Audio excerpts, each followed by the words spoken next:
Meu filho gritou: "Mãe, peça desculpas à minha sogra ou saia da minha casa." Levantei-me e olhei diretamente nos olhos dela. Ela sorriu com aquele ar de quem acha que venceu. Eu disse apenas 3 palavras e fui embora. 2 semanas depois, meu filho bateu na minha porta desesperado. Eu nunca imaginei que minha própria voz pudesse soar tão estranha aos meus ouvidos. Mas naquela tarde de sábado, quando me levantei daquele sofá bege que eu mesma tinha ajudado a escolher, quando senti o peso de todos aqueles olhares sobre mim, julgando, condenando, destruindo tudo o que eu havia construído, percebi que algumas palavras, uma vez pronunciadas, não podem mais ser recolhidas. Meu nome é Helena. Tenho 68 anos e durante 26 deles acordei às 5 da manhã para costurar vestidos de noiva. Minhas mãos ficaram marcadas pelas agulhas, minha coluna curvou-se sobre a máquina Singer que herdei da minha mãe e meus olhos perderam parte do brilho sob a luz amarelada da minha kitnet. Tudo isso por um único motivo: meu filho, Rafael. Mas naquele momento, parada no meio da sala dele, com o coração batendo tão forte que eu podia sentir o pulso latejando nas têmporas, eu entendi que tinha sido tudo em vão. A acusação ainda ecoava nas paredes. Roubo, ela tinha dito roubo. Patrícia, minha nora, aquela mulher que eu recebi de braços abertos, que eu tratei como a filha que nunca tive, havia acabado de me acusar de ter roubado o broche de ouro da mãe falecida dela. E o pior, ela tinha encontrado dentro da minha bolsa, na frente de todos. Rafael estava de pé, o rosto vermelho, as veias do pescoço saltadas. Meu filho, meu único filho. O menino que eu embalei quando tinha pesadelos, que eu curei quando quebrou o braço aos 9 anos, que eu vi crescer e se tornar o homem que sempre sonhei. Esse mesmo homem agora gritava comigo como se eu fosse uma criminosa qualquer. "Mãe, peça desculpas à minha sogra ou saia da minha casa." A voz dele rasgou o ar. Dona Marlene, a sogra dele, estava sentada com a mão no peito, fingindo estar chocada. Os olhos dela brilhavam de satisfação mal disfarçada. Os 2 cunhados de Rafael estavam parados perto da porta, sem saber para onde olhar. E Patrícia? Patrícia estava ao lado do meu filho, com aquele rostinho de quem acabou de ganhar na loteria. Foi o sorriso dela que me acordou. Um sorriso pequenininho, quase imperceptível, que apareceu no canto da boca quando ela achou que eu não estava olhando. Um sorriso de vitória, de quem tinha planejado tudo nos mínimos detalhes e via o plano dar certo. Naquele segundo, tudo fez sentido. A festa de aniversário dela 3 dias antes, quando ela fez questão absoluta de que eu levasse minha bolsa preta para a sala enquanto todos estavam no jardim. O jeito como ela insistiu para que eu ficasse cuidando das coisas, enquanto todos saíam para ver os fogos que o vizinho estava soltando. O tempo sozinha que ela me deu, tempo suficiente para que ninguém pudesse dizer exatamente onde cada um estava. Ela tinha me armado uma cilada perfeita. E meu filho, meu próprio sangue, tinha escolhido acreditar nela. Respirei fundo. Meus joelhos tremiam, mas eu não ia desabar ali, não na frente dela. Peguei minha bolsa, aquela bolsa maldita onde o broche havia sido plantado, e me virei para Patrícia. Ela ainda tinha aquele sorrisinho nos lábios. Olhei bem nos olhos dela. Olhos castanhos, frios, calculistas. Olhos que eu tinha visto chorar de emoção no casamento, mas que agora entregavam a verdade.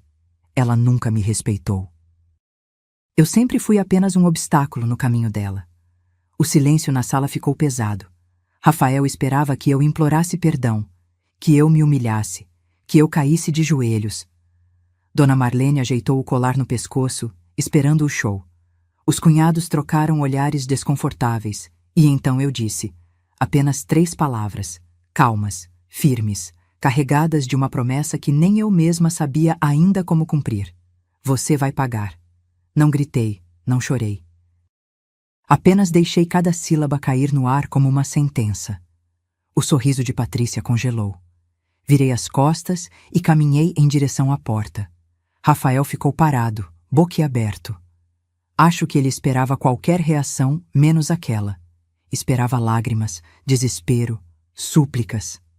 Mas eu já tinha aprendido, naqueles 68 anos de vida, que dignidade vale mais do que qualquer palavra de conforto que você pode arrancar de quem não te respeita. Saí daquele apartamento, o apartamento que eu tinha comprado para ele, com suor e sangue, e fechei a porta sem bater. Desci os 3 lances de escada porque não quis esperar o elevador. Não quis correr o risco de alguém vir atrás de mim e me ver desmoronando. Só quando entrei no ônibus, segurando firme na barra de metal, porque minhas pernas não paravam de tremer, foi que as lágrimas vieram. Silenciosas, quentes, amargas. Uma senhora ao meu lado perguntou se eu estava bem. Eu menti que sim. Mas a verdade é que naquele momento eu sentia como se tivessem arrancado um pedaço de mim. Porque não foi só a acusação. Não foi só a humilhação. Foi a escolha dele. Meu filho tinha escolhido acreditar nela, sem me dar o benefício da dúvida, sem ao menos me escutar.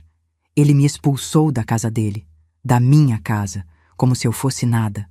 Mas enquanto o ônibus seguia pela Avenida Paulista, algo começou a queimar no meu peito. Não era só dor, era raiva, era indignação. Era um fogo que eu não sentia há muito tempo. E então eu pensei, você vai pagar? Não foi uma ameaça vazia. Eu ia fazer valer cada palavra. Porque eu posso ser velha, posso ter a pele marcada pelo tempo e as mãos cansadas de tanto trabalhar. Mas eu não sou tola. E eu não ia deixar que aquela mulher destruísse tudo o que eu tinha construído sem ao menos lutar. O que eu não sabia ainda era que, em 2 semanas, meu filho estaria batendo na minha porta, desesperado, implorando por ajuda. E dessa vez, seria ele quem precisaria das minhas 3 palavras. Mas isso ainda estava por vir. Se você quer descobrir como essa história virou do avesso e o que aconteceu quando a verdade veio à tona, inscreva-se no canal e ative o sininho para não perder nenhum detalhe dessa reviravolta. Porque eu prometo, essa história está apenas começando e o final vai fazer tudo valer a pena. Eu sei que você deve estar se perguntando, como é que uma mãe chega a esse ponto? Como é que um filho vira as costas para quem deu a vida por ele? Pois eu vou te contar desde o começo. Porque para entender o tamanho da traição, você precisa entender o tamanho do sacrifício. Tudo começou em 1997. Rafael tinha apenas 12 anos quando meu marido, Antônio, sofreu o infarto. Foi numa manhã de terça-feira, dessas sem nada de especial. Ele estava tomando café, reclamando do trânsito que ia pegar no caminho para o trabalho, quando simplesmente caiu. Não gritou. Não pediu ajuda. Apenas levou a mão ao peito e desabou na frente de mim e do Rafael. 46 anos. Esse foi o tempo que Deus deu para meu Antônio. Lembro do velório como se fosse ontem. Rafael chorava agarrado em mim, e eu precisava ser forte por nós dois, mesmo que por dentro estivesse despedaçada. Porque eu não era só viúva. Eu era uma viúva com um filho pré-adolescente, morando de aluguel, sem profissão registrada, sem pensão, sem nada além de uma máquina de costura antiga e 3.200 reais na poupança. As pessoas do bairro foram gentis nas primeiras semanas. Traziam marmita, ofereciam ajuda, diziam aquelas frases que todo mundo diz, mas que não resolvem nada. Vai dar tudo certo. Deus sabe o que faz. O tempo cura. Mas quando o mês virou e o aluguel venceu, foi só eu, Rafael e a realidade nua e crua. Foi aí que comecei a costurar profissionalmente. Antes, eu só fazia uns arranjos aqui e ali, consertava roupa de vizinha, pregava botão. Mas agora precisava virar costureira de verdade. Comprei tecidos no Brás com o dinheiro que sobrou do enterro, anunciei serviços na igreja, deixei meu número em salões de beleza. O primeiro vestido de festa que fiz foi para a filha da dona Célia, minha vizinha. Recebi 180. Chorei quando o dinheiro caiu na minha mão, porque era meu, conquistado com o meu próprio suor. Rafael cresceu vendo a mãe trabalhar. Acordava às 5 da manhã com o barulho da máquina Singer. Dormia ao som das agulhas batendo no tecido. Nos finais de semana, me ajudava a carregar sacolas de roupa para entregar nas clientes. Nunca reclamou. Pelo contrário, ele me abraçava e dizia: "Mãe, quando eu crescer, vou te dar uma casa grande e você nunca mais vai precisar trabalhar assim." Essas palavras me davam força para continuar. Quando Rafael completou 17 anos, passou no vestibular para engenharia civil numa faculdade particular. O curso custava 1.850 por mês. Eu ganhava, quando tinha bastante serviço, uns 2.400 reais.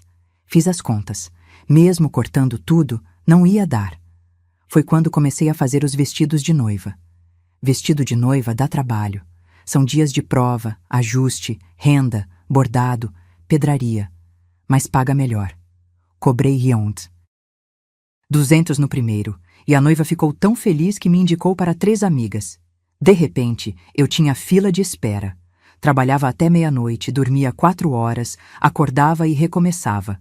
Rafael se formou em 5 anos. 5 anos onde eu paguei cada mensalidade em dia.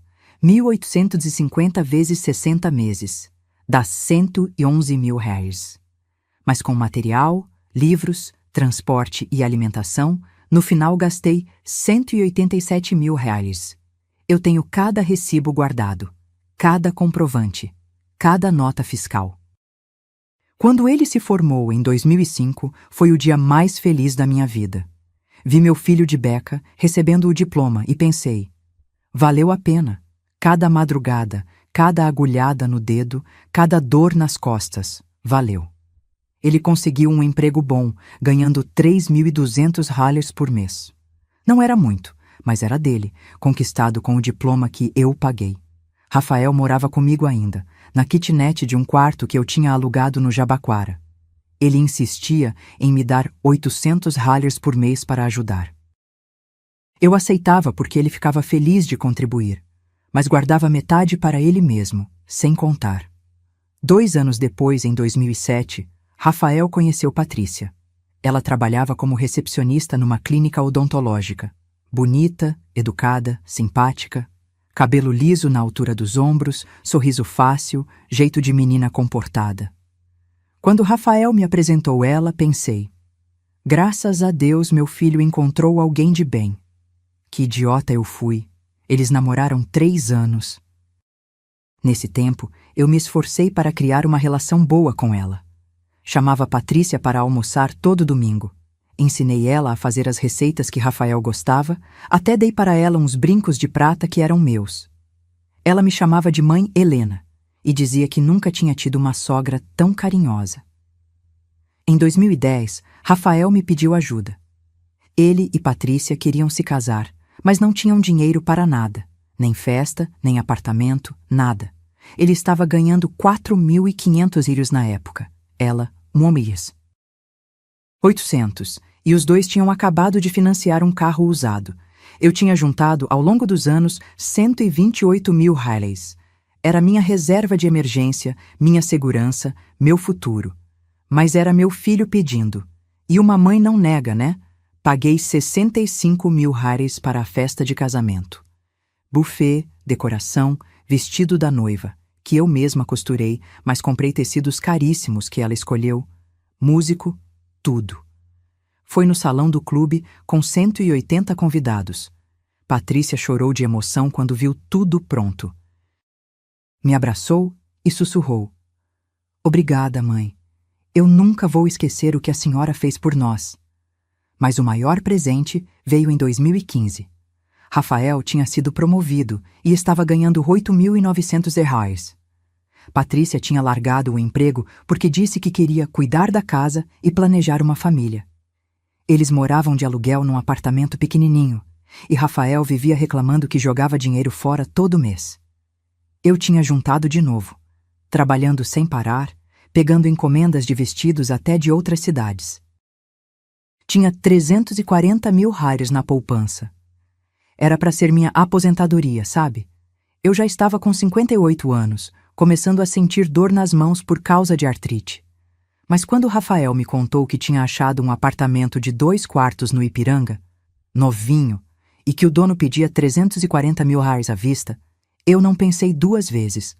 Comprei o apartamento no nome dele. Transferi cada centavo que eu tinha juntado em 18 anos de trabalho. Rafael chorou quando assinou a escritura. Me abraçou forte e disse: Mãe, eu não mereço você. Eu juro que vou te honrar para sempre. Patrícia também chorou. Disse que ia cuidar da casa como se fosse um altar. Prometeu que eu sempre teria um quarto lá, que aquela casa era minha também.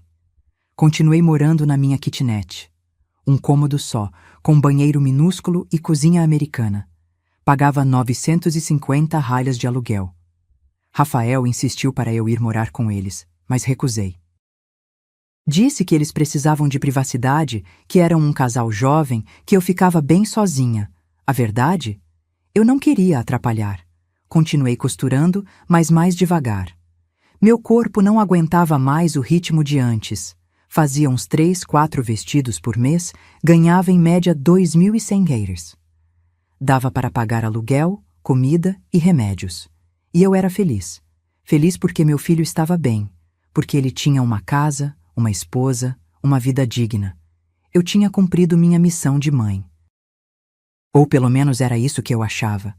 Porque o que eu não sabia, o que eu não podia imaginar, é que cada centavo daqueles, cada sacrifício, cada noite em claro, estava sendo esquecido, apagado, pisoteado, e que em breve aquela mulher que eu tratei como filha ia usar tudo isso contra mim. Mas como eu disse, eu ainda não sabia. Ainda faltava o inferno chegar. Os primeiros 2 anos depois que Rafael e Patrícia se mudaram para o apartamento foram bons. Ou pelo menos era o que eu achava. Todo domingo eu ia almoçar lá.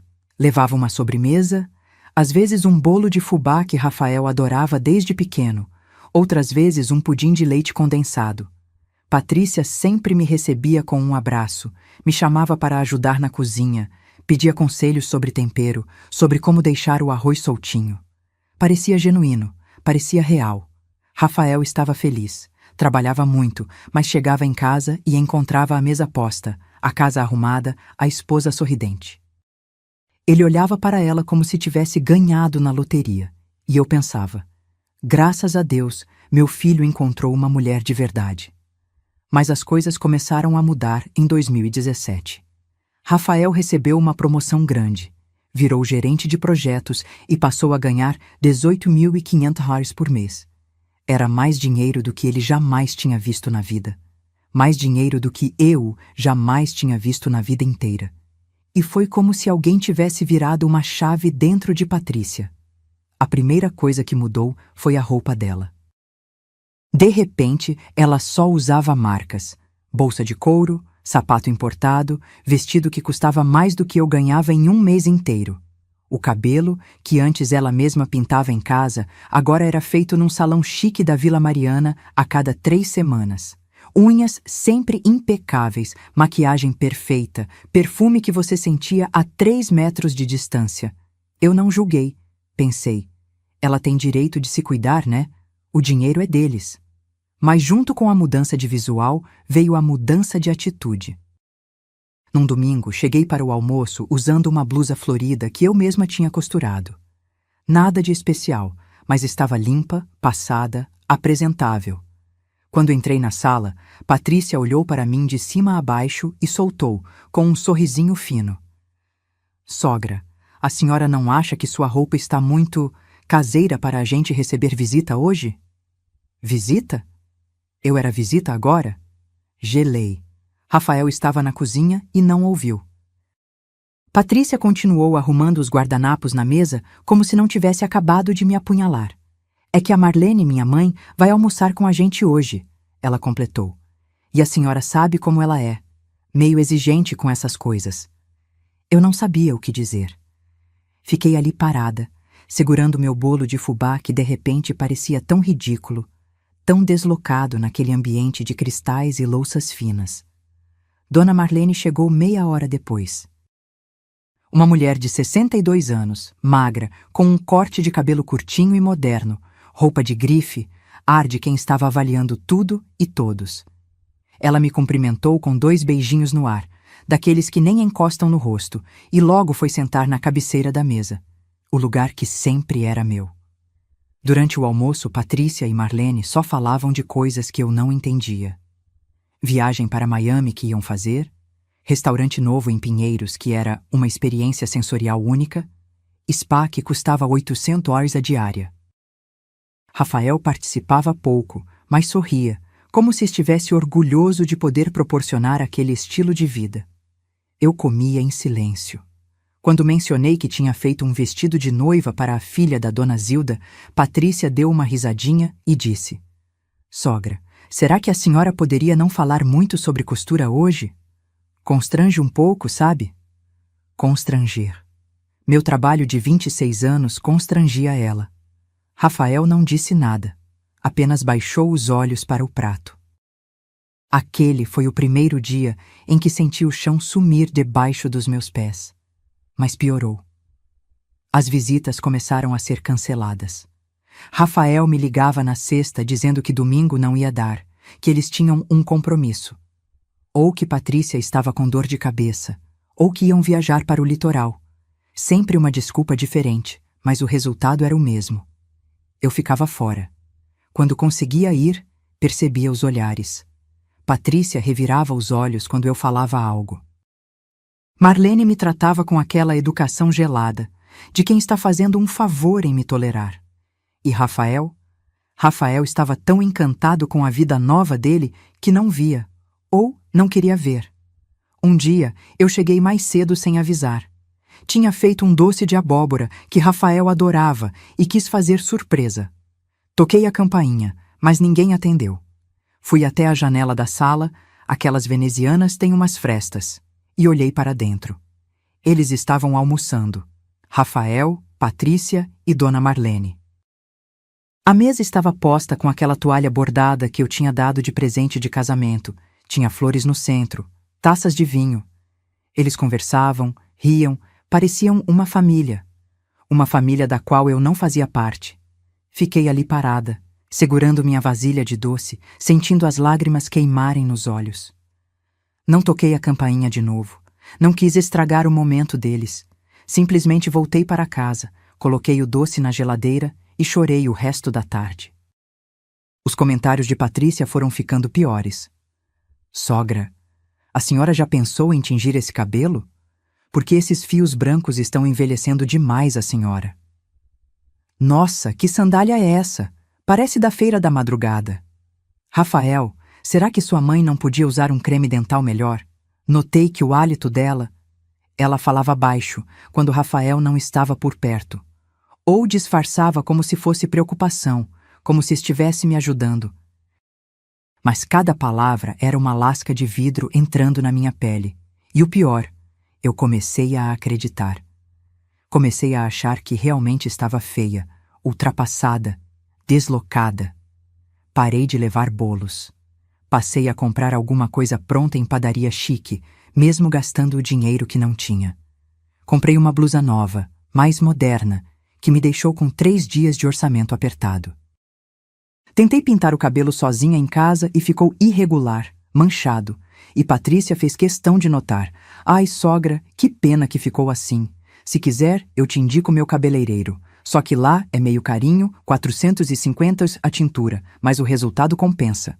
450, metade do meu aluguel."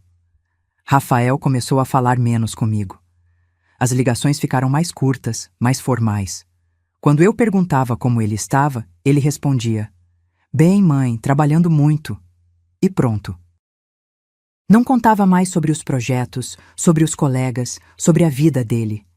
Era como se tivesse erguido um muro entre nós. Tentei conversar com ele uma vez. Foi num sábado à tarde, depois de 3 semanas sem nos vermos. Liguei e disse que precisava falar com ele sobre algo importante. Ele topou me encontrar num café perto da casa dele.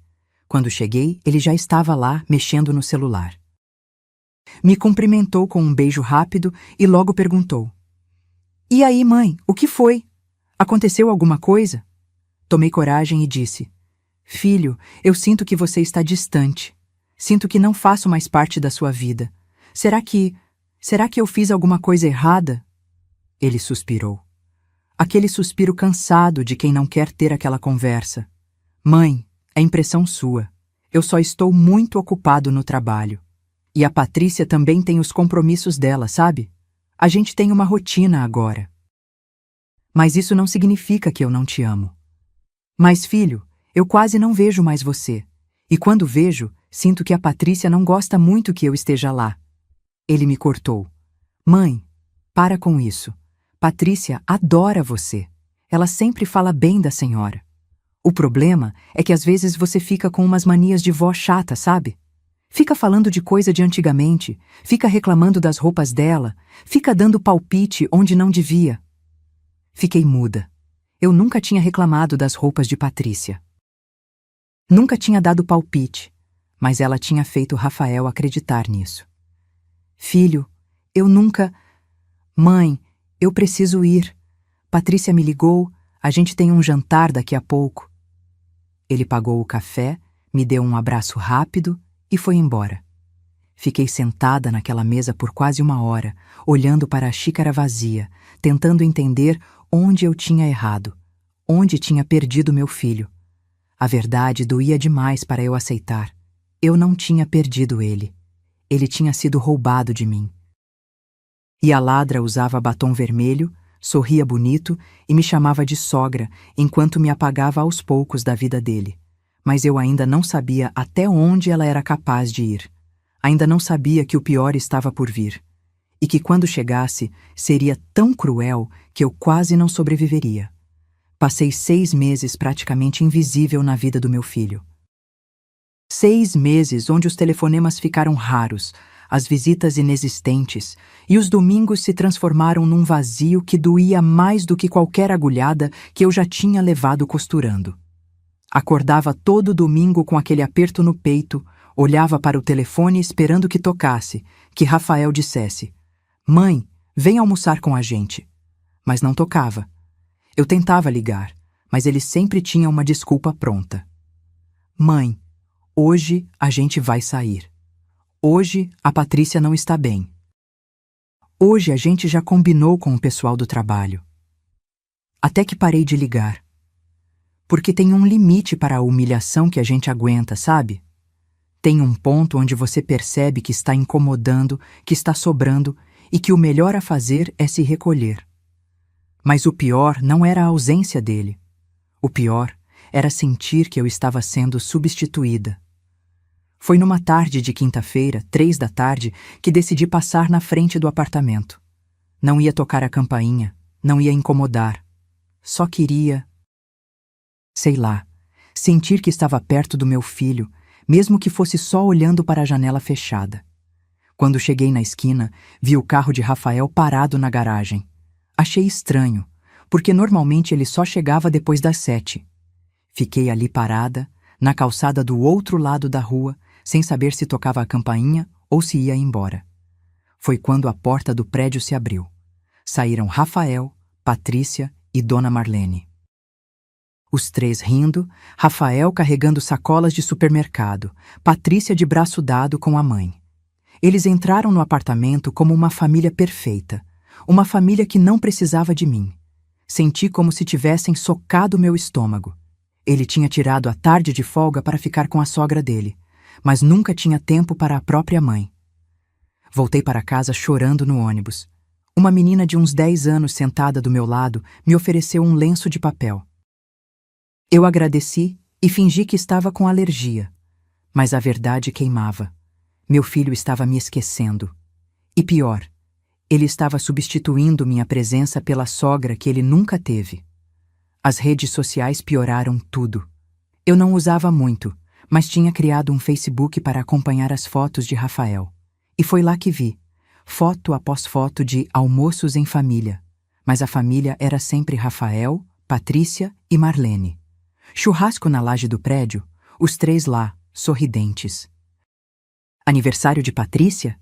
Festa linda, decoração cara, e Marlene cortando o bolo ao lado da filha, como se fosse a matriarca da família. E eu não era nem mencionada. Era como se eu não existisse. Numa das fotos, Rafael estava abraçado com Marlene e a legenda dizia: grato por ter uma segunda mãe tão presente e incrível. Segunda mãe, enquanto a primeira estava sendo jogada no esquecimento. Comentei na foto. Escrevi apenas: "Que foto linda, filho. Saudades." Patrícia respondeu antes dele: "Oi, sogra. A gente também sente saudades. Aparece lá qualquer dia." Aquele qualquer dia doeu mais do que um nunca doeria. Rafael nem respondeu meu comentário. Comecei a entender que aquilo não era acidente, era planejado. Patrícia estava, conscientemente, me afastando do meu filho. E ela fazia isso com uma maestria assustadora. Nunca me barrava diretamente. Nunca dizia: "Você não pode vir." Ela simplesmente criava situações onde eu não me encaixava, onde eu me sentia sobrando, até que eu mesma desistisse de ir. Era cruel e era genial, porque Rafael não via. Ele achava que eu estava distante por escolha própria, que eu estava ocupada ou tinha meus compromissos. Patrícia alimentava essa narrativa. "Ai, amor, acho que sua mãe está curtindo a vidinha dela. Deixa ela em paz.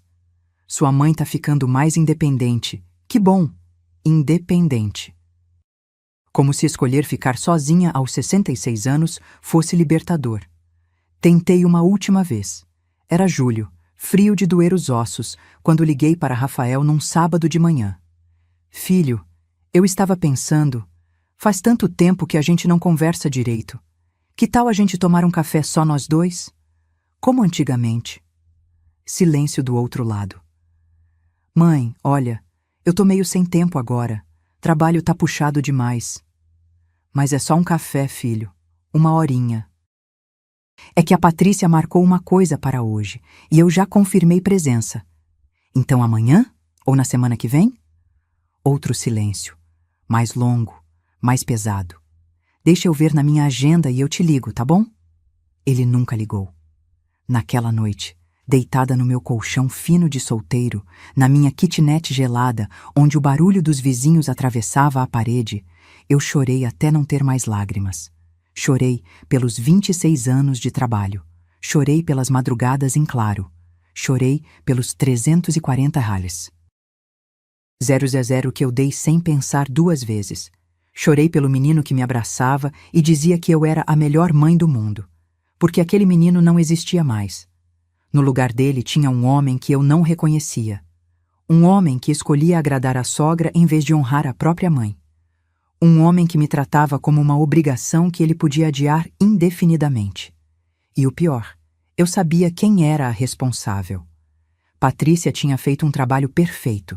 Tinha me isolado sem derramar uma gota de sangue. Sem gritar, sem brigar, sem criar escândalo, apenas me apagando devagar, como quem apaga uma vela com sopros suaves até não restar nem fumaça. E Rafael estava tão cego, tão enfeitiçado por aquela vida nova, por aquele padrão de vida elevado, por aquela esposa que cozinhava bem e estava sempre bonita, que não percebia que estava perdendo a própria mãe. Ou talvez ele percebesse e simplesmente não se importasse. Essa era a verdade que doía demais para eu engolir. Talvez meu filho tivesse escolhido aquela vida, aquela família nova, aquela sogra substituta que tinha dinheiro, tinha classe, tinha tudo o que eu nunca pude dar. Talvez eu tivesse sido útil enquanto ele precisava. Enquanto era pobre, enquanto precisava de quem pagasse a faculdade, quem comprasse o apartamento, quem bancasse a festa de casamento. Mas agora? Agora eu era só um lembrete constrangedor de onde ele tinha vindo. De uma origem humilde, que não combinava com os jantares chiques e as viagens para o litoral. Eu era o passado que ele queria esquecer, e Patrícia sabia disso. Ela sabia e usava. 2 meses depois daquele telefonema frustrado, recebi um convite pelo WhatsApp. Era de Patrícia.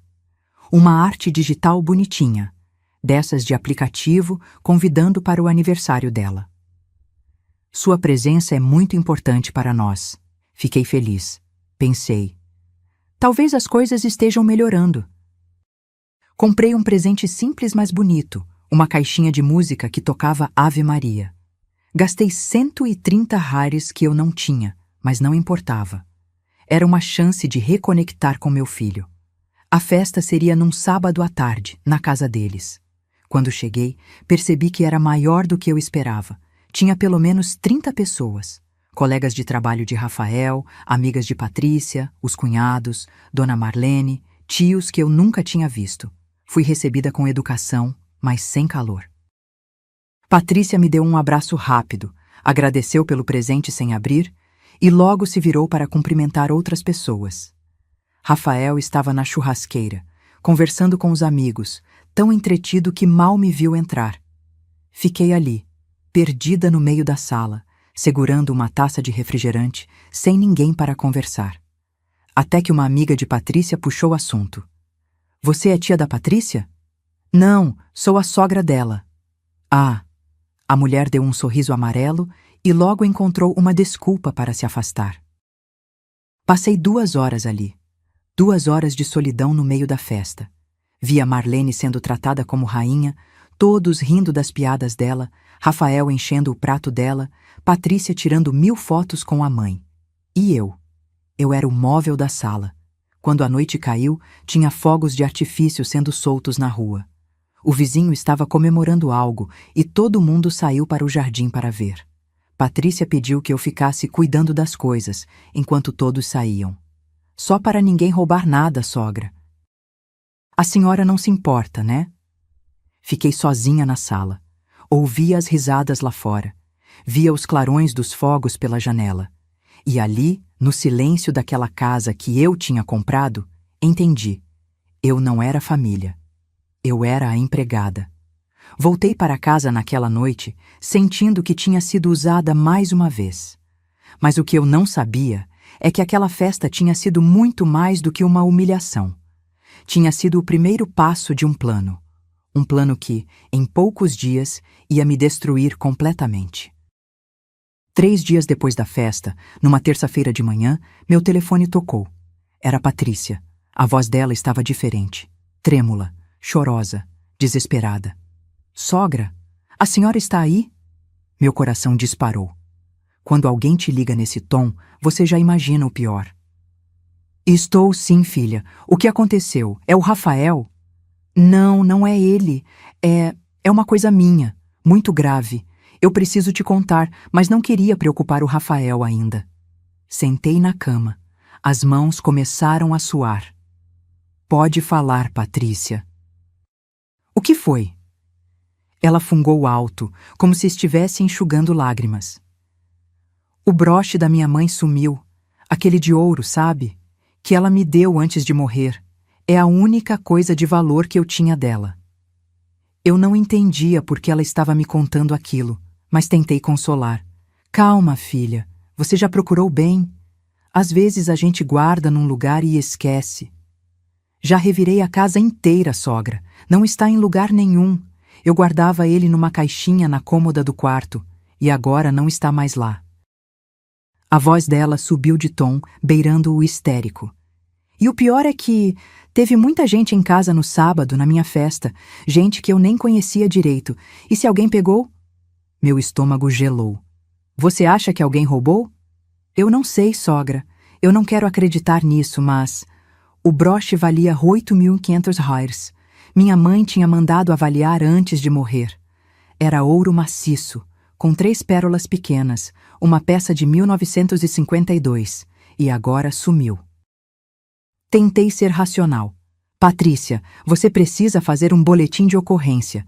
Se realmente foi roubado... Não, eu não quero envolver polícia nisso. Imagina a vergonha, sogra. O Rafael ia ficar arrasado. Os amigos dele todos iam ficar sabendo. Eu só queria que aparecesse. Ela chorou mais um pouco e desligou, dizendo que ia continuar procurando. Fiquei ali, sentada, com o telefone na mão, sentindo algo estranho. Uma pontinha de desconfiança que eu não conseguia explicar. Mas logo afastei o pensamento. Helena, para de ser paranoica. A menina perdeu uma joia da mãe falecida. É normal estar desesperada. Passaram-se 4 dias. Nesse meio tempo, Patrícia me mandou mais 3 mensagens. Sempre sobre o broche. Sempre dizendo que estava arrasada, que não conseguia dormir pensando nisso. Uma das mensagens dizia: Sogra, eu fico pensando, quem será que pegou? Tinha tanta gente aqui. Até gente que eu não conhecia bem. Que situação horrível. No sábado seguinte, Rafael me ligou. A voz dele estava séria. Mãe, você pode vir almoçar aqui em casa hoje? A Patrícia fez questão de te chamar. Meu coração deu um pulo. Fazia mais de um mês que ele não me convidava para nada. Claro, filho. Que horas? 12h. Cheguei às 11h50, pontual como sempre. Toquei a campainha e Patrícia abriu. Ela me cumprimentou com um abraço mais apertado que o normal. Oi, sogra. Entra, entra. Deixa eu pegar sua bolsa. Ela estendeu a mão para pegar minha bolsa preta. Aquela que eu usava sempre, de couro sintético, já meio desgastada nas alças. Não precisa, filha. Eu deixo aqui no sofá mesmo. Imagina, sogra. Deixa eu guardar no quarto, assim não atrapalha. Achei estranho, mas entreguei. Ela levou minha bolsa para o quarto e voltou rapidinho. O almoço estava na mesa. Arroz, feijão, um frango assado, farofa. Rafael estava arrumando os pratos. Dona Marlene também estava lá, sentada na cabeceira, com aquele ar de rainha que ela sempre tinha. Oi, Helena. Ela me cumprimentou com aquele tom gelado de sempre. Oi, Marlene. Sentamos para comer. A conversa estava estranha, forçada. Rafael falava pouco. Patrícia estava visivelmente tensa. Marlene me lançava olhares estranhos. Tentei puxar assunto algumas vezes, mas tudo morria ali. Estava acabando a sobremesa quando os cunhados de Rafael chegaram. Davi e Rodrigo, irmãos de Patrícia. 2 homens na casa dos 30 anos que eu mal conhecia. Opa, chegamos! Desculpa o atraso, Davi disse entrando na sala. Achei estranho. Rafael não tinha me falado que mais gente ia almoçar, mas não comentei nada. Foi aí que Patrícia se levantou. O rosto dela estava branco. Gente, eu preciso falar uma coisa. Todos olharam para ela. Meu coração começou a acelerar sem eu entender por quê. Eu não ia tocar nesse assunto hoje, mas eu não aguento mais. Vocês sabem que o broche da minha mãe sumiu, né? Rafael franziu a testa. Sumiu como, Patrícia? Você não me contou isso. Porque eu não queria te preocupar. Mas aquele broche que a minha mãe me deu antes de morrer, o de ouro com pérolas, desapareceu depois da minha festa. Eu já revirei a casa inteira e não acho. Marlene levou a mão ao peito, teatral. Meu Deus, Patrícia, aquele broche era uma relíquia. Sua avó tinha dado para mim, eu te dei. Tem história de família, memória. Eu sei, mãe. Por isso eu tô desesperada. Rafael se levantou. Mas por que você não me contou antes? A gente podia ter procurado melhor, avisado a polícia. Porque eu não queria acreditar que alguém tinha pegado. Mas agora eu preciso saber a verdade. Ela me olhou. E naquele olhar, eu vi. Vi a frieza, a calculação, a armadilha. Sogra, ela disse, e a voz dela era de quem estava prestes a chorar. Eu preciso te fazer uma pergunta, e por favor, não leva para o lado ruim. Mas você viu alguma coisa estranha no dia da festa? Alguém mexendo nas coisas, entrando no quarto? Gelei. Patrícia, eu não entendi. Você acha que eu vi alguém roubar? Não, não é isso. É que você ficou sozinha na sala quando a gente foi ver os fogos, lembra? Eu só queria saber se você viu alguém entrando no corredor, indo para o quarto. Rafael me olhou. Todos me olhavam. Eu não vi nada, Patrícia. Fiquei aqui na sala o tempo todo. Nem me mexi. Tem certeza? Absoluta. Silêncio pesado. Foi Marlene quem quebrou. Patrícia, filha, já que o broche não apareceu, você não acha melhor verificar? Sabe, só para ter certeza? Verificar o quê? Rafael perguntou confuso. Patrícia mordeu o lábio. Lágrimas começaram a descer. Eu não queria fazer isso, mas... As bolsas. Verificar as bolsas de quem estava aqui. Meu sangue gelou. Como assim verificar as bolsas? Minha voz saiu trêmula. Só para descartar, sogra. Por favor, não leva para o mal. É só para a gente ter certeza que ninguém pegou sem querer, sabe? Às vezes a pessoa confundiu, achou que era dela. Rafael balançou a cabeça. Patrícia, isso é ridículo. Minha mãe não ia... Eu sei que ela não ia, amor, mas eu preciso de paz. Eu preciso saber que fiz tudo para achar o broche da minha mãe. Ela já estava chorando de verdade agora, ou fingindo muito bem. Olhei para o meu filho. Esperei que ele me defendesse, que dissesse: "Não vou deixar você humilhar minha mãe assim." Mas ele não disse. Ele apenas ficou ali, mudo, olhando para sua esposa chorando. "Tudo bem", eu disse, a voz fria. "Pode verificar."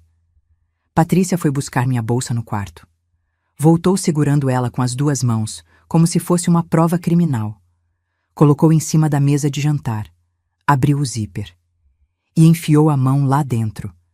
Cada segundo era uma eternidade. Meu coração batia tão forte que eu ouvia o pulso nos ouvidos. Ela revirou a bolsa, tirou minha carteira, meu celular velho, meu lenço, as chaves de casa. E então, a mão dela parou. Ela puxou algo pequeno, dourado, que brilhou sob a luz. O broche. Meu Deus! Marlene sussurrou. Rafael ficou branco. Os cunhados trocaram olhares. E Patrícia me olhou com aqueles olhos cheios de lágrimas, segurando o broche na mão trêmula. Sogra. Por quê?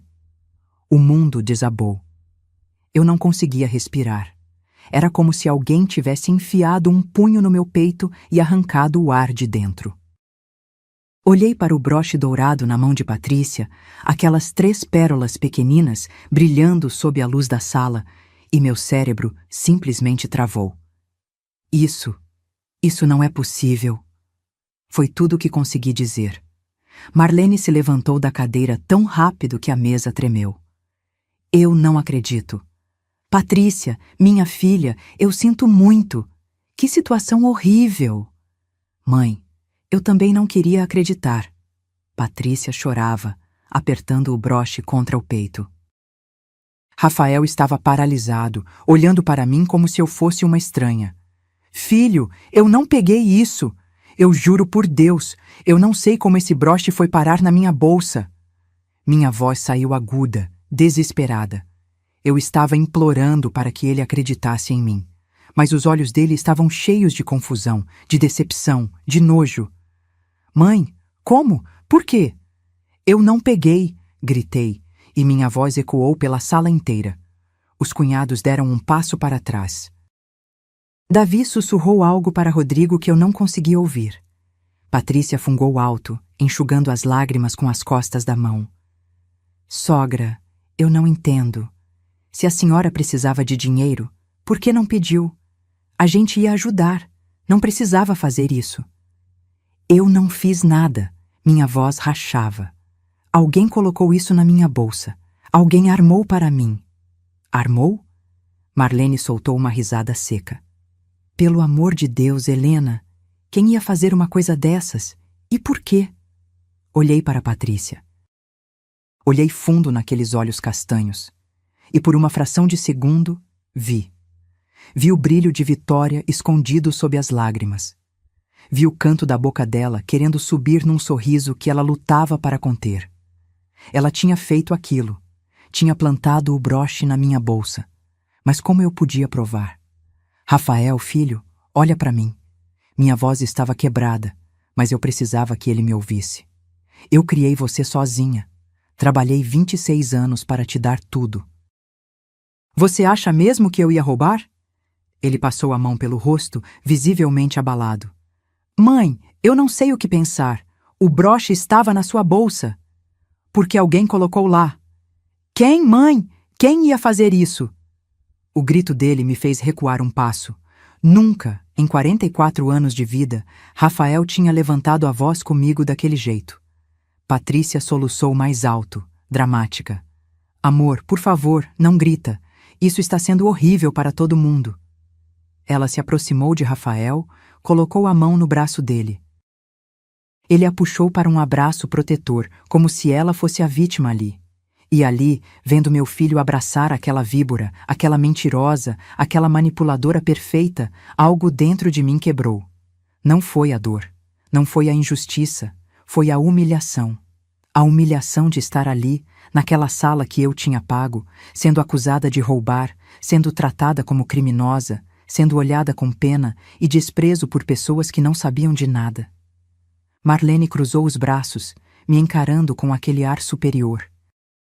Helena, acho melhor você pedir desculpas para minha filha. Pelo menos isso você pode fazer.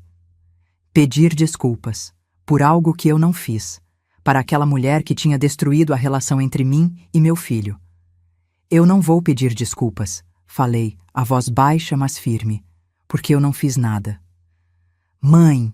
Rafael se virou para mim, o rosto vermelho de raiva. Você não está vendo a situação? O broche estava na sua bolsa. Pede logo desculpas e a gente encerra isso. Não. Como assim não? Eu disse não, Rafael. Eu não vou me humilhar por algo que eu não cometi. Ele respirava pesado, as narinas dilatadas. Patrícia chorava no ombro dele, aquela peste, fingindo estar arrasada. E então veio a frase que eu vou carregar pelo resto da vida. Mãe, peça desculpas à minha sogra ou saia da minha casa. O silêncio que se seguiu foi ensurdecedor. Olhei para ele, para o homem que eu tinha carregado no colo, o menino que eu tinha acordado de madrugada para amamentar. O adolescente que eu tinha consolado quando o pai morreu, o jovem que eu tinha sustentado na faculdade. E vi um estranho que estava me expulsando da casa que eu tinha comprado, por causa de uma mulher que ele conhecia há menos de 10 anos. Sair da sua casa? Repeti, a voz estranhamente calma. Da sua casa, Rafael? Ele percebeu o que tinha dito. Vacilou por um segundo. Mãe, eu não quis dizer isso, mas você precisa entender. Eu entendo perfeitamente. Peguei minha bolsa em cima da mesa, aquela bolsa maldita onde o veneno tinha sido plantado. Olhei para Patrícia. Ela ainda estava abraçada em Rafael, mas os olhos dela encontraram os meus. E ali estava, o sorriso, pequenininho, discreto, mas estava lá. O sorriso de quem tinha acabado de vencer. Caminhei até ficar bem na frente dela. Rafael tentou se colocar entre nós, mas eu o ignorei. Olhei fundo nos olhos dela e disse, devagar, cada palavra carregada de promessa: você vai pagar. O sorriso dela congelou. Virei as costas e caminhei para a porta. Rafael não me seguiu. Ninguém me seguiu. Saí daquele apartamento com a cabeça erguida, mesmo com o coração em pedaços. E quando fechei aquela porta, soube que nunca mais voltaria como a mesma Helena. Porque algumas traições não destroem a gente. Elas nos transformam. Chorei durante 3 dias seguidos. 3 dias trancada na minha kitnet, sem sair, sem comer direito, apenas deitada naquele colchão fino, olhando para o teto rachado. O telefone tocou algumas vezes, números desconhecidos. Eu não atendi. Não queria falar com ninguém. Não queria ouvir pena na voz de desconhecidos. Na manhã do 4º dia, acordei diferente. A dor ainda estava lá, latejando no peito como uma ferida aberta. Mas tinha algo mais, algo que queimava com uma intensidade que eu não sentia há anos. Raiva. Raiva pura, crua e absolutamente lúcida. Me levantei, tomei banho, me vesti. Fui até a gaveta da cômoda onde eu guardava todos os meus documentos importantes. Peguei a pasta plástica desgastada e abri sobre a mesinha de centro. Ali estava tudo. Cada recibo, cada comprovante, cada transferência bancária, cada nota fiscal. 26 anos da minha vida documentados em papel. Os 187 mil ruais da faculdade de Rafael. Os 65 mil ruais da festa de casamento. E, principalmente, a escritura do apartamento no valor de 340. 000, comprado à vista, em meu nome inicialmente, depois transferido para o nome dele como doação. Doação. Que palavra generosa para descrever o erro da minha vida. Passei a manhã inteira organizando tudo em ordem cronológica. Separei em categorias: educação, casamento, moradia. Calculei os juros que aquele dinheiro teria rendido se eu tivesse deixado na poupança. Somei tudo. 592 mil reais. Quase 600 mil reais que eu tinha investido no meu filho ao longo da vida. E ele tinha me expulsado da casa dele por causa de um broche que eu não roubei. Às 2 da tarde, saí pela primeira vez. Fui até o escritório do Dr. Augusto Mendes, um advogado que atendia no centro, especializado em direito de família. Eu tinha anotado o endereço numa consulta rápida pela internet na Lan House da esquina. O escritório era pequeno, num prédio antigo perto da Praça da Sé. Segundo andar, sala 204. Subi as escadas porque o elevador estava quebrado. Bati na porta e uma secretária me recebeu. "Tem o horário marcado?" ela perguntou desconfiada. "Não, mas é urgente. Eu pago a consulta. Não tem problema." Ela me olhou de cima a baixo. Minha roupa simples, minha bolsa velha, meus sapatos gastos, e por um momento achei que ia me dispensar. Mas então suspirou. "Deixa eu ver se o doutor tem um tempinho." 10 minutos depois, eu estava sentada numa cadeira de couro sintético rachado, de frente para um homem de uns 50 anos, calvo, óculos de grau grosso, gravata afrouxada. "A senhora tem 10 minutos, ele disse, direto. "O que precisa?" Coloquei a pasta sobre a mesa dele e comecei a falar. Falei sem chorar. Sem drama.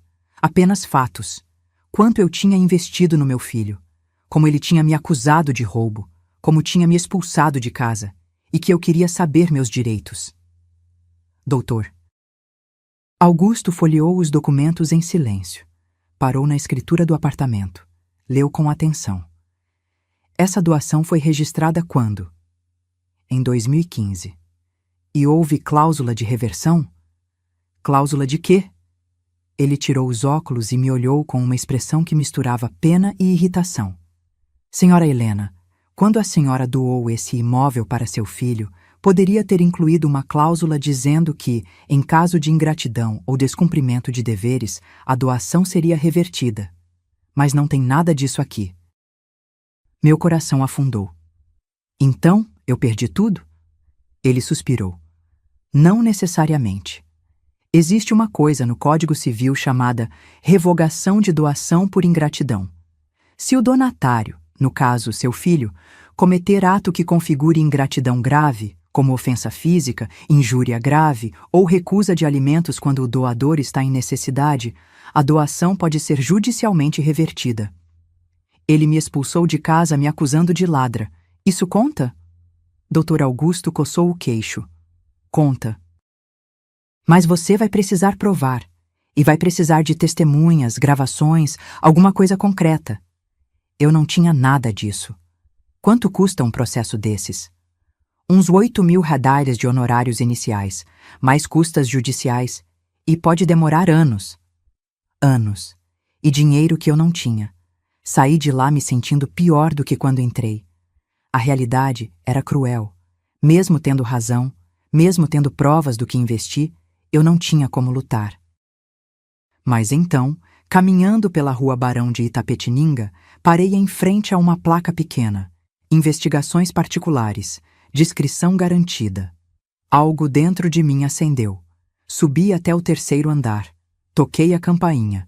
Um homem de uns 40 anos, camisa social sem gravata, me atendeu. "Posso ajudar?" "Quanto custa para investigar alguém?" Ele me convidou para entrar. Sentei numa cadeira de plástico enquanto ele se acomodava atrás de uma mesa cheia de papéis. "Depende do tipo de investigação." "O que a senhora precisa?" "Preciso de informações sobre minha nora, financeiras, dívidas, qualquer coisa que ela esteja escondendo." Ele anotou algo num bloco. "Nome completo?" "Patrícia Almeida Santos." "CPF?" Dei o número que eu tinha anotado dos documentos do casamento. "Vai custar 1.200 reais. Em uma semana eu te trago um relatório completo." 1.200 reais. Era quase tudo o que eu tinha guardado para emergências. Mas eu paguei, porque eu não ia desistir. não sem lutar. Saí daquele escritório com um único pensamento martelando na minha cabeça. Se Patrícia tinha me armado aquela cilada, ela não era santa. E quem não é santo, deixa rastros. Eu só precisava encontrá-los. E quando encontrasse, meu filho ia ver quem era a verdadeira ladra naquela história. A semana que se seguiu foi a mais longa da minha vida. Cada minuto arrastava como hora. Cada hora parecia um dia inteiro. Eu acordava de madrugada com o coração disparado, pensando no relatório que o investigador estava preparando. Será que ia encontrar alguma coisa? Ou eu tinha jogado 1.200 rales no lixo? Tentei me manter ocupada. Peguei 2 encomendas de vestido de festa que tinha recusado antes. Precisava do dinheiro, mas mais do que isso, precisava manter a cabeça ocupada. Porque quando parava, a dor voltava. A imagem do Rafael gritando comigo. O sorriso vitorioso de Patrícia. A humilhação. No 5º dia, meu telefone tocou. Era um número que eu não reconhecia, mas atendi mesmo assim. Alô? Dona Helena? É o investigador, Luiz Fernando. Eu terminei o relatório. Meu coração quase saiu pela boca. E então, você encontrou alguma coisa? Encontrei bastante coisa. A senhora pode passar aqui hoje? 2 horas depois, eu estava sentada naquela mesma cadeira de plástico com um envelope pardo na minha frente. Mãos tremendo, abri. O relatório tinha 15 páginas. Luiz Fernando começou a explicar enquanto eu folheava. Sua nora tem um histórico financeiro, problemático. Ela possui 4 cartões de crédito, todos no limite máximo. A dívida total é de 43.880 reais. Meu queixo caiu. 43 mil? Isso, e ela vem pagando apenas o mínimo há 8 meses. Os juros estão comendo ela viva. Tem compra em loja de roupa de grife, restaurante caro, salão de beleza, spa, viagem. Ela gasta muito além do que ganha. Mas ela não trabalha. Exatamente. Tudo está sendo pago com o salário do seu filho. Ou melhor, estava sendo pago até ela estourar todos os limites. Continuei lendo. Tinha prints de faturas de cartão. Compras de 2.300 reais numa loja de bolsas. 1.850 num jantar para 6 pessoas. 980 reais em sapatos importados. E tem mais, Luiz disse, pegando outra folha. Lembra do broche que ela disse que era herança da mãe? Meu sangue gelou. Lembro. Eu rastreei. Encontrei o recibo de compra. Ela comprou esse broche há 3 meses num brechó de luxo na Alameda Lorena. Pagou 890 reais. 890 reais. Não 8.500. Mas ela disse que era da mãe, que a mãe tinha mandado avaliar antes de morrer. Luiz deu um sorriso amargo. A mãe dela está viva e mora em Guarulhos. Dona Marlene Silva, 62 anos, funcionária pública aposentada. E pelo que eu apurei, elas têm uma relação, digamos, complicada. Marlene ajuda a filha financeiramente, mas reclama bastante disso. Minha cabeça rodava, tudo era mentira, tudo. Ela forjou tudo, sussurrei. Comprou o broche, inventou a história, plantou na minha bolsa. Aparentemente sim, e olha só isso aqui. Ele me mostrou outra página. Era o extrato bancário de uma conta conjunta entre Rafael e Patrícia. Essa conta tinha 34.600 reais depositados há 2 meses, dinheiro que seu filho vinha juntando. Olha o que aconteceu. Ele apontou para uma série de saques. 5.000, 3.800, 2.500 reais, 4.200 reais. Tudo em terminais de autoatendimento. Ela está sangrando a conta aos poucos. Provavelmente para pagar as dívidas dos cartões sem que ele perceba. Mas não está sendo suficiente. A dívida só cresce. Fiquei olhando para aqueles números, para aquelas provas concretas da mentira que era minha nora. Luiz, posso ficar com esse relatório? É seu. Já está pago. Saí daquele escritório com o envelope apertado contra o peito e pela primeira vez em 10 dias senti algo parecido com esperança. Mas eu não ia confrontar Patrícia. Não ainda. Porque se ela tinha me ensinado alguma coisa, era que vingança silenciosa é muito mais eficaz que escândalo. No dia seguinte, procurei Dr. Augusto de novo. Mostrei o relatório. Ele leu tudo com atenção, ajustando os óculos a cada página. Com isso aqui, a senhora tem um caso sólido. Podemos entrar com uma ação de revogação de doação por ingratidão comprovada. E também podemos notificar seu filho extrajudicialmente sobre a situação financeira da esposa. Ele tem direito de saber. Quanto vai custar? Pelos documentos que a senhora já trouxe, eu aceito fazer por 5.000 reais. Metade agora, metade quando ganharmos. Eu não tinha 5.000. Tinha apenas 2.100 guardados. Posso pagar metade agora e o resto em 3 meses? Ele pensou por um momento. Pode. Mas a senhora entende que isso pode levar tempo, né? Processo judicial não é rápido. Eu sei. Mas quero fazer. Assinamos o contrato naquela mesma tarde.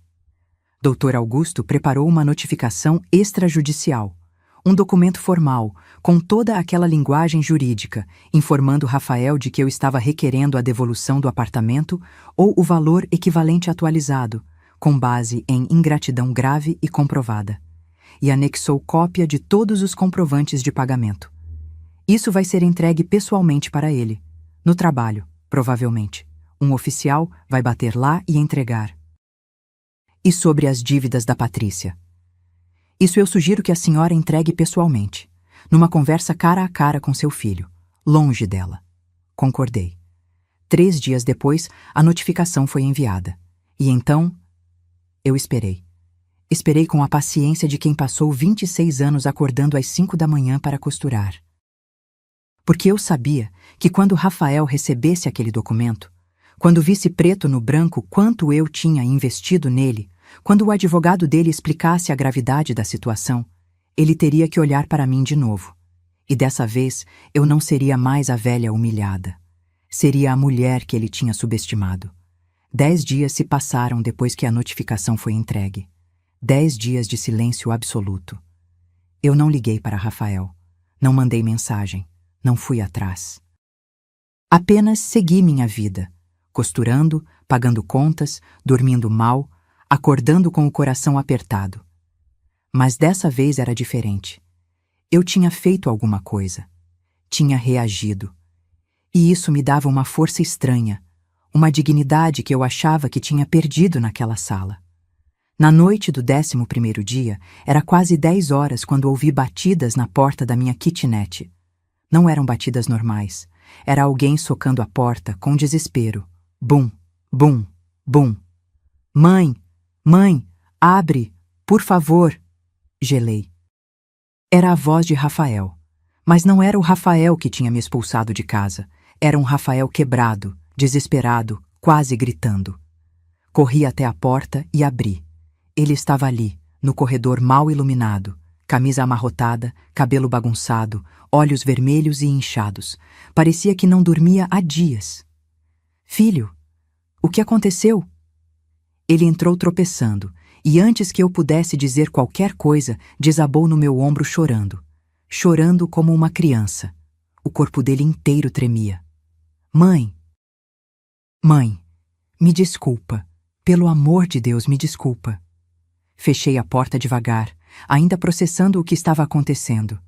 Meu filho, que tinha me expulsado, que tinha acreditado na mentira da esposa, que tinha me humilhado na frente de todos, estava ali, aos prantos, me pedindo perdão. Parte de mim queria empurrá-lo porta afora, mas outra parte, a parte mãe que nunca morre, o abraçou de volta. Calma, filho, respira, me conta o que aconteceu. Levei ele até o sofá pequeno. Ele sentou com a cabeça entre as mãos, tentando controlar o choro. Peguei um copo de água. Ele bebeu tudo de uma vez. Ela foi embora, mãe. Quem? Patrícia. Ela sumiu. Levou tudo. Meu estômago revirou. Como assim? Levou tudo? Rafael passou a mão pelo rosto, limpando as lágrimas com raiva. Hoje de manhã eu acordei e ela não estava em casa. Achei estranho, mas pensei que tinha saído cedo. Quando cheguei do trabalho à noite, a casa estava vazia. Ela tinha levado as roupas dela, as joias, as bolsas, tudo. E zerou nossa conta conjunta, 22.300 que a gente tinha. Sumiu. Fiquei em silêncio processando. E deixou um bilhete, ele continuou, a voz embargada. Um bilhete maldito dizendo que não aguentava mais viver com um homem que não sabia impor limites à mãe, que eu era fraco, manipulado e que ela merecia coisa melhor. Ele soluçou de novo. Mas o pior, mãe, o pior foi o que ela confessou antes de sumir. A gente brigou ontem à noite. Brigou feio. Ela tinha recebido uma cobrança de 11.000 de um cartão que eu nem sabia que existia. Eu explodi. Perguntei que dívidas eram aquelas, de onde tinha saído tanto gasto. E ela jogou tudo na minha cara. Ele me olhou, os olhos cheios de dor e vergonha. Ela confessou, mãe. Confessou que o broche não era da mãe dela, que ela tinha comprado num brechó, que plantou na sua bolsa. Que armou tudo para te afastar de mim porque você atrapalhava os planos dela. As palavras saíram como socos no ar. Eu deveria sentir alívio, deveria sentir vitória. Mas tudo o que senti foi uma tristeza profunda. Ela disse que fez aquilo porque queria que eu fosse só dela, que não tinha espaço para você na vida que ela queria construir, e que se eu fosse homem de verdade, já teria te esquecido há muito tempo. Rafael enterrou o rosto nas mãos de novo. Mãe, eu sou um lixo. Eu acreditei nela. Expulsei você da minha casa, da casa que você pagou, por causa de uma mentira. E agora perdi tudo. Perdi você, perdi o dinheiro, perdi minha dignidade. Fiquei ali, sentada ao lado dele, sem saber o que dizer. Parte de mim queria dizer: eu avisei, eu tentei te contar. Mas que adiantava? Ele estava destruído, completamente quebrado. E tem mais, mãe, ele disse, a voz sumindo. Chegou uma notificação no meu trabalho, do seu advogado, dizendo que você está pedindo o apartamento de volta por ingratidão. Ele me olhou, os olhos vermelhos transbordando. E eu não posso nem ficar com raiva, porque você tem razão. Eu fui ingrato, fui cego, fui burro. O silêncio pesou entre nós. Mãe, eu não tenho dinheiro para te devolver. Patrícia gastou tudo. As economias, o cartão, tudo. E agora ainda tem as dívidas dela que ficaram no meu nome porque eu era fiador de 2 cartões. 17.000 reais que eu vou ter que pagar. Ele segurou minha mão. A mão dele estava gelada, tremendo. Me perdoa, eu sei que não mereço. Sei que você tem todo o direito de me mandar embora, de tomar o apartamento, de nunca mais falar comigo. Mas eu tô te implorando, mãe. Me dá uma chance de consertar. Uma chance só. Olhei para aquele homem na minha frente. Meu filho. O menino que eu embalei, que eu criei, que eu sacrifiquei tudo para ver crescer. E vi o quanto ele tinha se perdido. O quanto nós 2 tínhamos perdido. Rafael, eu disse, a voz firme mas não cruel. Eu te amo, sempre vou te amar, mas amor sem respeito não constrói nada.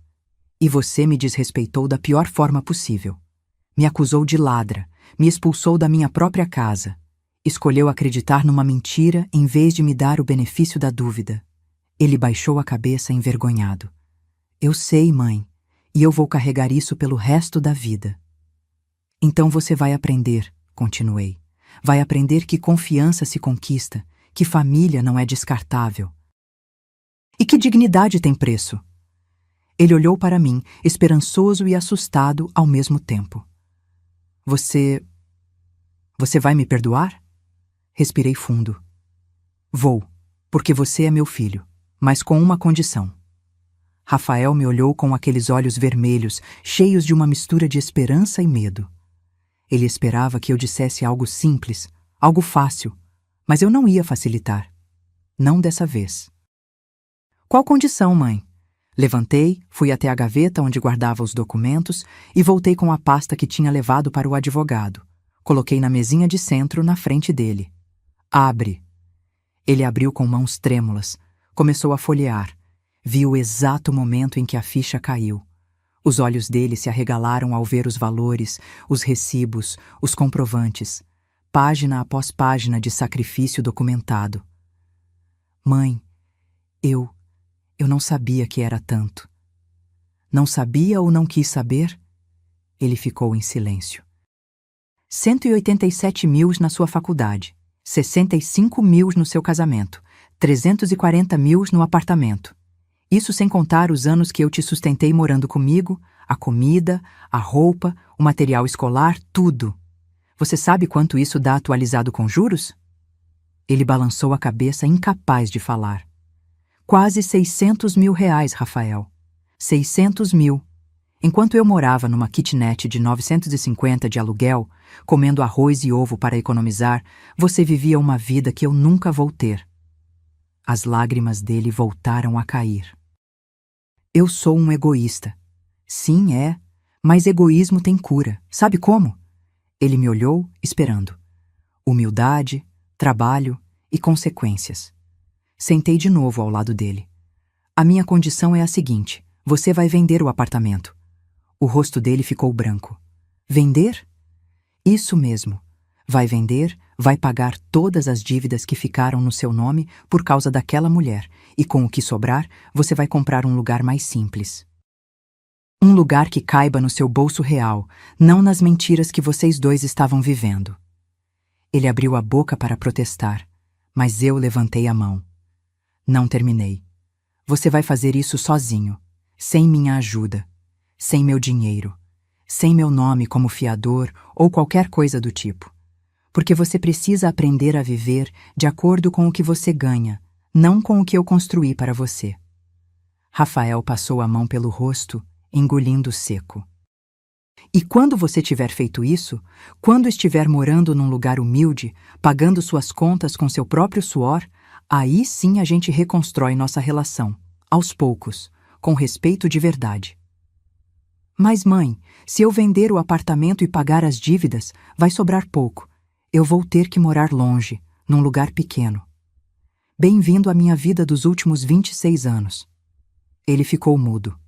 E tem outra coisa, continuei. Eu vou retirar a ação judicial. Não vou tomar o apartamento de você de forma forçada, mas você vai vender por vontade própria e usar o dinheiro para consertar a bagunça que você e aquela mulher fizeram. Isso é justiça, filho, não vingança. Rafael respirou fundo, várias vezes, tentando processar tudo. Eu aceito. Aceito tudo. Eu mereço cada consequência. Não é sobre merecer, é sobre aprender. Ele me abraçou de novo, dessa vez mais devagar, mais respeitoso. Obrigado, mãe.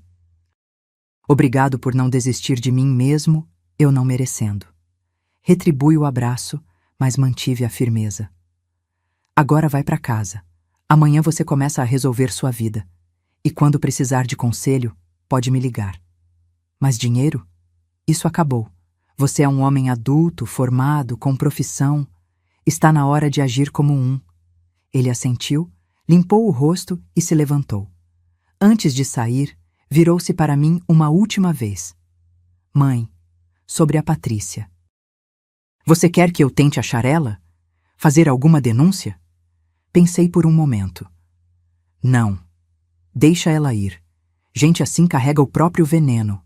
Uma hora a vida cobra. E quando cobrar, não vai ser eu quem vai estar lá para socorrer. Vai ser a consciência dela. Ele acenou com a cabeça e saiu. Quando fechei a porta, me encostei nela e finalmente deixei sair o choro que eu estava segurando. Mas não era um choro de dor. Era de alívio, de libertação. Porque pela primeira vez em anos, eu tinha me colocado em primeiro lugar. Tinha exigido respeito. Tinha imposto limites. E isso ninguém podia me tirar. 6 meses se passaram. Rafael vendeu o apartamento por 385 mil reais. Pagou 17 mil reais das dívidas que ficaram no nome dele. Pagou 8 mil reais que ainda devia em financiamento do carro. Pagou as despesas da venda, os impostos, tudo. Sobrou 95 mil reais. Com esse dinheiro, ele comprou um apartamento de 2 quartos em Itaquera, bem longe do Ipiranga onde ele morava antes. Um lugar simples, sem luxo, mas honesto. Ele me visitava todo domingo. Chegava de manhã, trazia pão fresco da padaria, fazia café. A gente conversava. De verdade. Não aquelas conversas rasas de antes, conversas profundas, sobre vida, sobre erros, sobre recomeços. Eu vi meu filho mudar. Vi ele aprender a cozinhar porque não tinha mais ninguém para fazer por ele. Vi ele aprender a lavar roupa, passar camisa, limpar casa. Vi ele se tornar humilde de um jeito que o dinheiro nunca ensinou. E eu? Eu continuei na minha kitnet. Continuei costurando, mas agora com menos pressão, menos urgência. Porque eu não precisava mais salvar ninguém. Só precisava viver. Num domingo de tarde, enquanto tomávamos café na minha mesinha pequena, Rafael segurou minha mão. Mãe, eu queria te agradecer. Por quê? Por ter me dado a lição mais dura e mais necessária da minha vida. Eu podia ter perdido você para sempre. E você me deu uma chance. Não me deixou fugir das consequências, mas também não me abandonou. Sorri. É isso que mães fazem, filho. A gente não protege dos erros. A gente ensina a levantar depois deles. Ele assentiu, os olhos marejados. Eu nunca mais vou te decepcionar. Não promete isso. Promete que vai me respeitar. O resto a gente constrói junto. E assim foi. Hoje, quando olho para trás, não me arrependo de nada. Nem dos sacrifícios que fiz, nem da dor que passei. Porque tudo me ensinou algo. Dignidade não se negocia. Respeito não se implora. E amor verdadeiro não é aquele que aceita tudo. É aquele que sabe dizer não quando preciso. Se você está passando por algo parecido, se está sendo desrespeitada por quem você mais amou, lembra, você não é obrigada a aceitar migalhas de afeto. Você merece ser tratada com dignidade. E se precisar, como eu precisei, impõe limites. Dói. Dói muito. Mas dói mais viver uma vida inteira sendo pisoteada por quem deveria te honrar. Se essa história tocou seu coração, me conta nos comentários. Você já precisou impor limites em alguém que amava? De onde você está assistindo? Deixa seu like, se inscreve no canal para mais histórias reais como essa e lembra, sua dignidade vale mais do que qualquer relacionamento.